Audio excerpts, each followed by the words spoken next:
जय श्री राम। 69वां सर्ग। दल बल सहित राजा दशरथ की मिथिला यात्रा और वहां राजा जनक के द्वारा उनका स्वागत सत्कार। तदंतर रात्रि व्यतीत होने पर उपाध्याय और बंधु बांधवों सहित राजा दशरथ हर्ष में भरकर सुमंत्र से इस प्रकार बोले।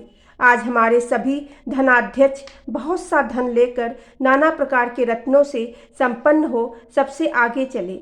उनकी रक्षा के लिए हर तरह की सुव्यवस्था होनी चाहिए।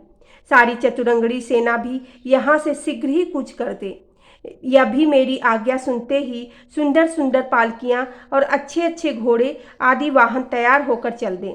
वशिष्ठ, वामदेव, जाबाली, कश्यप, दीर्घजीवी, मार्कंडे मुनि तथा कात्यायन ये सभी महर्षि आगे आगे चलें।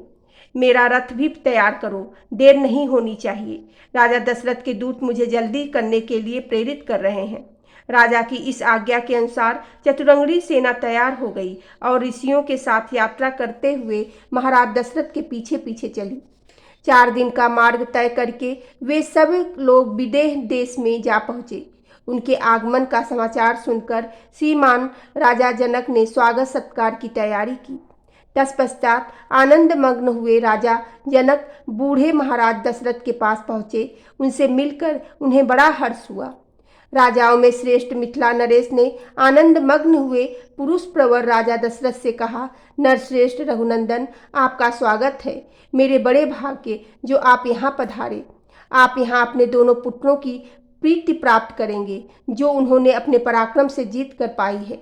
महातेजस्वी भगवान वशिष्ठ मुनि ने भी हमारे सौभाग्य से ही यहाँ पदार्पण किया है। ये इन सभी श्रेष्ठ ब्राह्मणों के साथ वैसे ही शोभा पा रहे हैं जैसे देवताओं के साथ इंद्र सुशोभित होते हैं।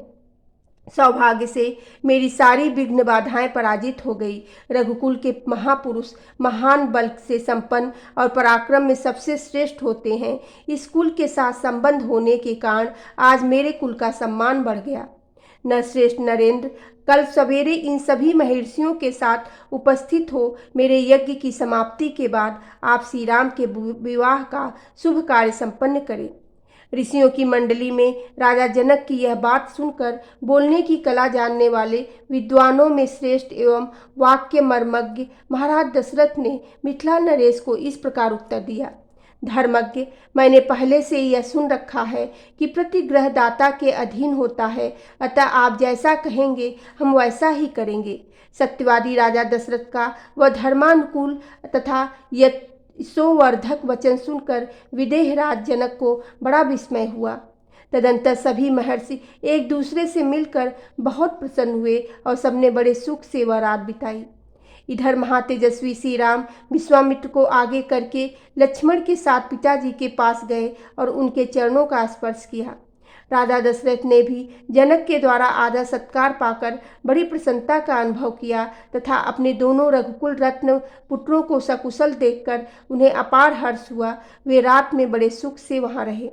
महातेजस्वी तत्वज्ञ राजा जनक ने भी धर्म के अनुसार यज्ञ कार्य संपन्न किया तथा अपने दोनों कन्याओं के लिए मंगलाचार का संपादन करके सुख से वह रात्रि व्यतीत की। बोलो सियावेरी रामचंद्र की जय। पवन सुत हेनु मान की जय।